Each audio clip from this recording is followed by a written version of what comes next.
पाली में एक साथ उठी 4 अर्थियां। गमगीन माहौल में हुआ अंतिम संस्कार। बेटों को खोने वाला पेमाराम मुखाग्नि देते हुए फूट फूट कर रोया। शव यात्रा में हुआ पूरा गांव शामिल। जी हाँ, बात करते हैं पाली की। पाली जिला मुख्यालय से महज 17 किलोमीटर की दूरी पर ढाबर गांव में मंगलवार सुबह को एक साथ 4 युवक मदन, भरत, राकेश और विनोद की अर्थी उठी तो हर किसी के आंखें नम हो गई। बता दें कि 3 तो सगे भाई थे और चौथा मौसी का लड़का था। अंतिम यात्रा में पूरा गांव उमड़ पड़ा। गांव के 4 युवाओं के अकाल मौत से पूरे गांव में शोक हो गया। घर के चूल्हे नहीं जले। परिजनों का रो रो कर बुरा हाल था। उनके आंसू थमने का नाम नहीं ले रहे थे। नम आंखों के साथ शमशान घाट में अंतिम संस्कार किया गया। गौरतलब रहे कि पाली जिले के रोहट तहसील के ढाबर गाँव के मूल निवासी पेमाराम राठौड़ पिछले 20 वर्षों से हैदराबाद में चिंतल शाहपुर नगर में रह रहे थे। 15 जून उसकी पत्नी सोना देवी अपने 3 बेटे मदन, भरत, राकेश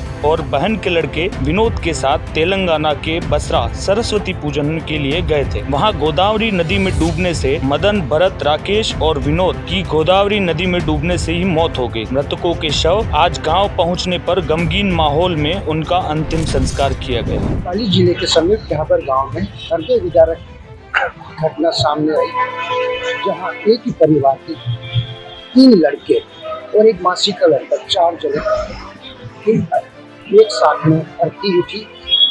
पूरा गांव गमगीन माहौल में दिखाई दिया गया। और बता दें कि यह हादसा तेलंगाना हैदराबाद के एक गांव में हुई। ये पिछले करीब 20 सालों से वहाँ पर काम काज करते हैं और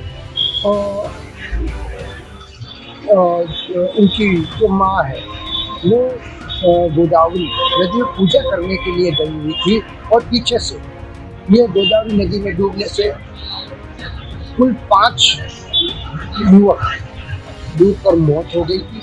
तो 4 तो एक ही गांव के बताए जा रहे हैं और एक दूसरे गांव का है।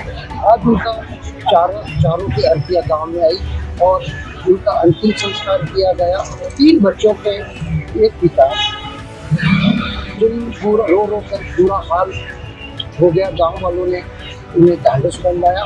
साथ ही आज पूरे गांव में कहीं भी चूल्हे नहीं जलाए और इस घटना को लेकर पूरा गांव गमगीन माहौल में है। मैं पाली से मुकेश राजा, न्यूज़ फॉर इंडिया के।